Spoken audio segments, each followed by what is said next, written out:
इफ्तिखार किन नंबर्स पर उनको आना चाहिए? कुछ लोगों का ख्याल है कि कुछ पहले उनके नंबर्स कर दिए जाएँ और आप इस बात से एग्री करते हैं कि इफ्तिखार को अच्छे तरीके से यूटिलाइज़ किया जा सकता है? देखिए, इफ्तिखार की जो प्लेइंग स्टाइल है वो फास्ट बॉलिंग तो बहुत अच्छा खेलते हैं।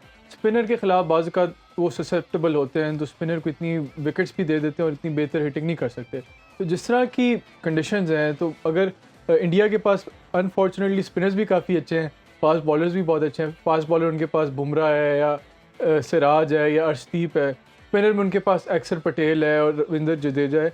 प्रेफरेबली मेरे ख़्याल में तो इफ्तिखार को पहले इसलिए लेने के आना चाहिए क्योंकि थोड़े वो एक्सपीरियंस्ड हैं, और अगर चौथे पाँचवें नंबर पे अगर ओपन तो ऑफ कोर्स रिजवान और बाबर एक्सपेक्ट करेंगे, उनके बाद उस्मान आएंगे, फिर फ़खर आएंगे।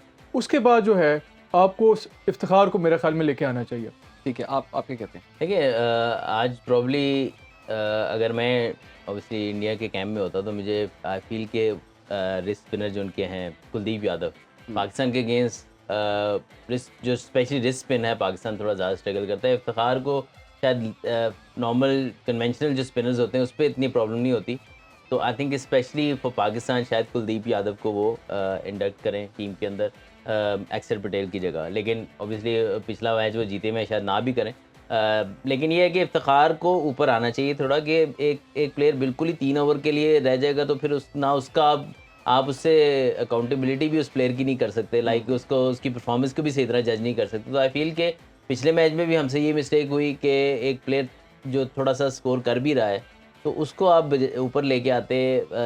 6-7 ओवर रह गए थे जब आज़म खान आए हैं बैटिंग करने, उस टाइम पे अगर इफ्तिखार आते और थोड़ा सेटल डाउन होते तो इफ्तिखार को भी फ़ायदा होता। और आज़म खान जो आउट ऑफ फॉर्म है, जो आते 3-4 ओवर के लिए बेशक आते और आगे सिर्फ उनका एक काम होता है कि उन्होंने बाउंड्रीज हिट करनी है, तो हो सकता है वो अपने प्रेशर जोन से निकल जाते उस टाइम पे, क्योंकि उस टाइम पे कोई ऑप्शन नहीं होती कि आपने सिंगल डबल करना है। आप आगे खेलते हैं और एट टाइम्स आपकी 2-3 हिटें लगती हैं, you come back in your form और थोड़ा सा कॉन्फिडेंस लेवल आपका बेहतर हो जाता है। तो आई थिंक स्मार्टली प्ले करना चाहिए एट टाइम्स। और इफ्तिखार काफ़ी अरसे से ये जो है वो PSL वगैरह में तो ठीक है 3 ओवर में हिटें लग जाती हैं, लेकिन इंटरनेशनल के जो बॉलर्स होते हैं वो इतने आराम से, और प्रेशर भी एक डिफरेंट होता है। जी। आई फील कि थोड़ा सा टाइम ज़्यादा चाहिए होता है प्लेयर को। हम टॉस जीत जाते हैं और उसके बाद हम बॉलिंग कर रहे हैं, और आपके ख्याल में इंडिया को कितने स्कोर्स तक हम रिस्ट्रिक्ट करें तो फिर मैच हम समझेंगे हमारे हाथ में और हम उसको चेज़ कर सकते हैं? 60? नहीं, अज़हर भाई ने बहुत खूबसूरत बात की कि ये आप अगर पहले से प्री डिटरमिन्ड माइंडसेट से ग्राउंड में उतरेंगे कि आप यस कह देते ना, आप यस कह देते। हाँ, देखिए कि पहले से हम सोच लेंगे कि हमने इतने स्कोर पे रिस्ट्रिक्ट करना है या इतना स्कोर बनाना है, this is not the right way.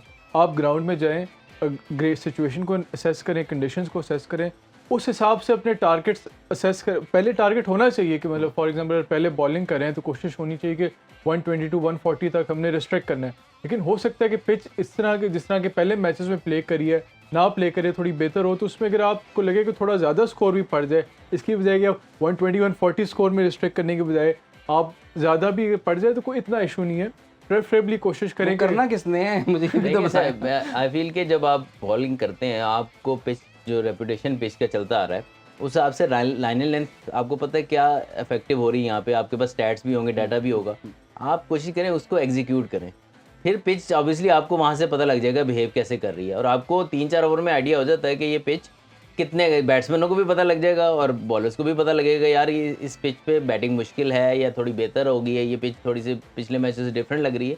लेकिन आपकी एग्जीक्यूशन के लिए प्लान्स तो होंगे ना, आप वो प्लान्स एग्जीक्यूट करें, ऑटोमेटिकली रिजल्ट, आप जब एग्जीक्यूशन करते हैं result take care of itself.